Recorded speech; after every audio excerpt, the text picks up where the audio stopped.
In the 16th century, Spain controlled Naples, Belgium, Milan, and a series of other states that didn't connect to one another. However, sea travel at that time was dangerous, particularly in times of war, so they developed the Spanish military road, which ran straight through here in Luxembourg. Well, it wasn't so much a road, just a route through neutral countries. So from Milan, say, they'd go into Savoy, and then Franche-Comté, which they controlled, then Liege, and then Luxembourg. Or from Milan, they could go east into Austrian-controlled Tyrol, and then north, bypassing the Swiss Confederation. This was essential during the Dutch Revolt in order to get troops up to fight the Dutch, and it was quite successful. For instance, one army in 1578 managed to complete the journey in about a month, but the average time taken would be about 40 to 50 days. Now, of course, they weren't the first people to do this route. Merchants had been doing it for centuries. However, they were very effective on the route. They built temporary bridges over rivers, they hired local guides, and made a great deal of maps.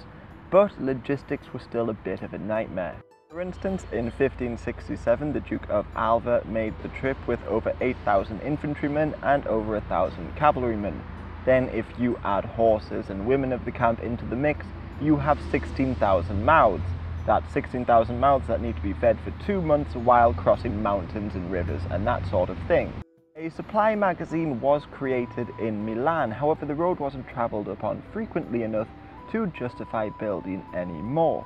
And previously armies had forced villagers to give them food and lodging for the night, but as the armies grew bigger, it was harder to find a village large enough to cater for them.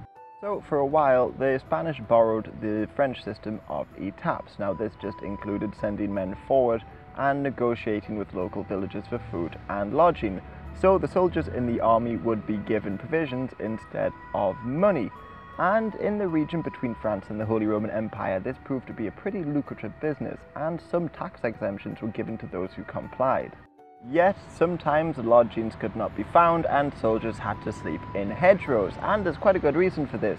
Many people feared the Spanish army and would just rather that they passed them by instead of staying in their village, despite the financial benefit it might have.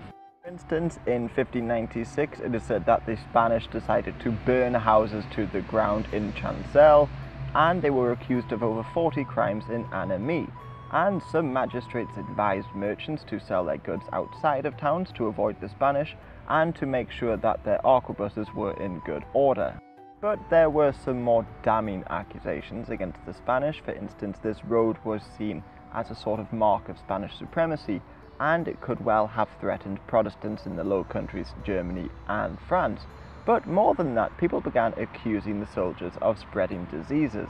The first report of Spanish being accused of bringing diseases into city was in 1566.